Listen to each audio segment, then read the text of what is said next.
भैया जी, सुबह सुबह उठते ही जब तक गर्मा गर्म चाय ना मिले तो मजा नहीं आ रहा है।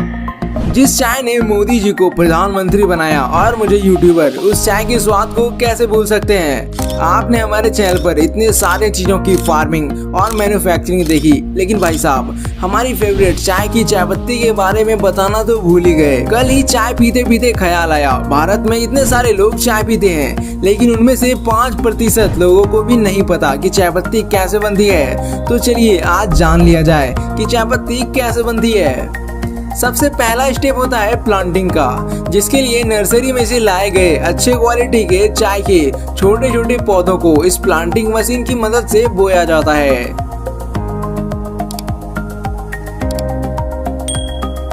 अब जब चाय के पौधे बढ़ेंगे तो इनके साथ साथ खरपतवार भी आएंगे। इन खरपतवार का खात्मा भी इस मशीन के द्वारा कर दिया जाता है। अब पौधे बड़े हो रहे हैं तो कीट, रस चूसक इस पर धावा बोल देते हैं और इनके खात्मे के लिए इस पर पेस्टिसाइड का छिड़काव किया जाता है। आपको बता दें कि काली चाय जो भारत में सबसे ज्यादा यूज की जाती है, उसका उत्पादन भारत, श्रीलंका और बांग्लादेश में होता है और चाय की खेती के लिए उष्णकटिबंधीय जलवायु वाले क्षेत्र उपयुक्त माने जाते हैं। इसलिए भारत में मुख्यतः असम, पश्चिम बंगाल, तमिलनाडु और केरल राज्यों में चाय की खेती की जाती है और भारत की 95% चाय यहीं पर उपजाई जाती है, जिसमें असम चाय के उत्पादन में सबसे आगे है। अब प्लांटिंग के 1 साल के बाद ये चाय के पौधे हार्वेस्टिंग के लिए तैयार हो जाते हैं। चाय के पत्तों को अलग अलग तरीके से तोड़ा जाता है।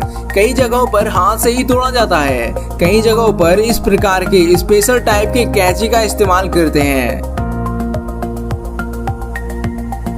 और जब बड़ी संख्या में हार्वेस्टिंग करनी होती है तो इस खास मशीन का यूज किया जाता है। इसमें आगे की तरफ घूमती हुई ब्लेड्स लगी होती है। चाय के पौधे एक बार लगाने पर इससे 3 बार हार्वेस्टिंग की जाती है। पहली बार मार्च के महीने में और 2 बार 3 महीने के अंतराल पर तोड़ाई की जाती है। अब इन सभी चाय के पत्तियों को बैग्स में भरकर आगे की प्रोसेस के लिए ट्रांसपोर्टेशन के जरिए फैक्ट्रियों में भेज देते हैं।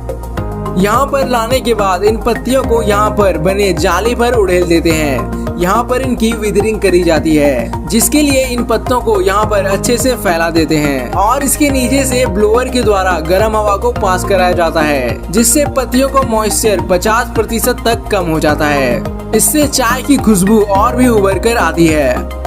अब आगे की प्रोसेस के लिए इन पत्तियों को रोलिंग एंड क्रशर मशीन में भेजा जाता है। यहाँ पर इन कम नमी वाले पत्ते इस मशीन के द्वारा रोल हो जाते हैं और आगे जाकर इसको क्रश कर दिया जाता है। लेकिन अभी इन पत्तों में वो रंग नहीं आया जो हमें चाहिए। इसके लिए इन क्रश्ड चाय पत्तियों को ऑक्सीडेशन प्रोसेस से गुजारा जाएगा, जिसके लिए इन्हें इस खास कैरेट्स में भरकर उसके नीचे लगे पाइप को ऑक्सीजन गैस वाले सिलेंडर से जोड़ दिया जाता है। चाय पत्ती और ऑक्सीजन गैस के रिएक्शन के कारण इसका कलर धीरे धीरे काला होने लगता है और यही प्रोसेस चाय को एक अच्छी कड़कदार चाय बनाती है।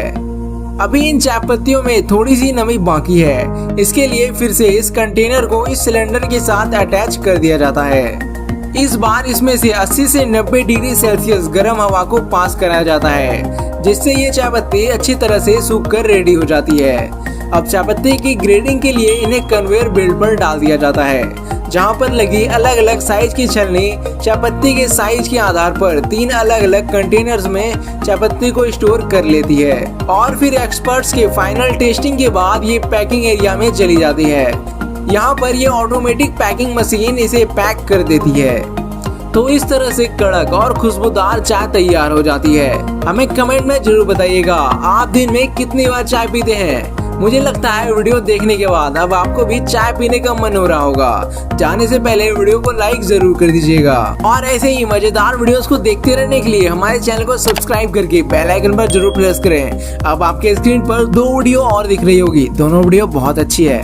वीडियो पर क्लिक करके वीडियो को जरूर देख लें।